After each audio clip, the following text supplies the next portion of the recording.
जय हिंद दोस्तों। वैसे वो दिन आ ही गया जब विदेशों की ओर से भारतीय हथियारों की मांग तेज हो रही है। जी हाँ दोस्तों, आप भी जानते हैं कि आज़ादी के बाद से हमने 5 जंगें लड़ी और इन लड़ाइयों में अनगिनत हथियार भी इस्तेमाल किए गए। लेकिन इन्हीं हथियारों की वजह से भारत पर बिलियन डॉलर्स का कर्जा भी हुआ, क्योंकि मेड इन इंडिया जो नहीं थे। खैर, इतिहास को भूलकर आज की बात करते। वैसे पहले के मुकाबले भारतीय वेपन्स की मांग पूरे यूरोप और एशिया के मार्केट में धीरे धीरे बढ़ती देखी जा सकती है। ब्रह्मोस डील ने तो उसका शुभारंभ ही कर दिया है। तेजस को लेकर भी बहुत उम्मीद है कि जल्दी उसे भी कोई बड़ा खरीदार मिलेगा। लेकिन जिस हथियार को लेकर कभी भारतीय सेना ही आश्वस्त नहीं थी, उसी हथियार की मांग वेस्टर्न एशिया में हो रही है। जी हाँ दोस्तों, मैं बात कर रहा हूँ डीआरडीओ का सबसे हेवी वेपन यानी अर्जुन टैंक की, जिसे कभी हेवी वेट के चलते खुद भारतीय सेना ने रिजेक्ट किया था। और आज इसी अर्जुन को पश्चिमी एशिया में बस एक छोटे से देश यानी बहरीन ने पसंद किया है। दरअसल बहरीन की थल सेना अपने लिए नए टैंक की तलाश में है, ऐसे टैंक जो एक ही प्रहार से दुश्मन को नेस्तनाबूद कर दे। आप ये रिपोर्ट देख रहे हैं, इसे डिफेंस न्यूज की ओर से पब्लिश की गई और इसमें साफ लिखा है कि बहरीन ने अर्जुन मार्क 2 को लेकर भारत के साथ बातचीत शुरू कर दी है। आपको बता दूं कि इस रिपोर्ट में यह भी कहा गया कि बहरीन की सेना पहले ही अमेरिकी M60 टैंक्स का इस्तेमाल कर रही है और इटालियन कंपनी लियोनार्डो ने इन टैंक्स को अपग्रेड करने का प्रपोजल भी बहरीन की सेना को दिया था। लेकिन इसके बावजूद बहरीन ने भारत के अर्जुन टैंक में दिलचस्पी दिखाई।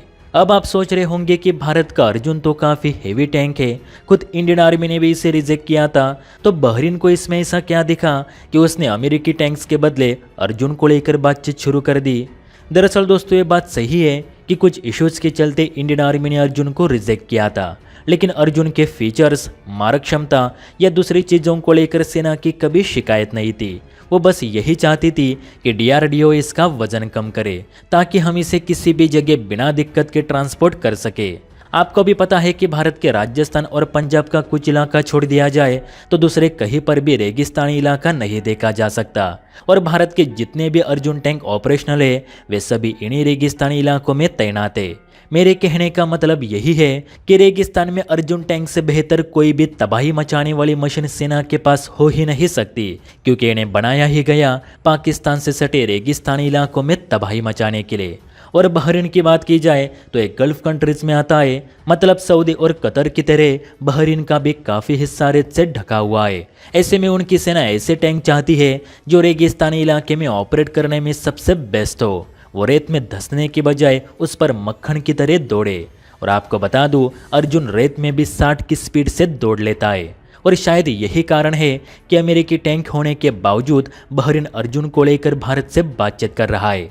दोस्तों, यहाँ पूरे 180 टैंक खरीदने की बातचीत हो रही है और हमारा एक अर्जुन 18 करोड़ की लागत से बना है।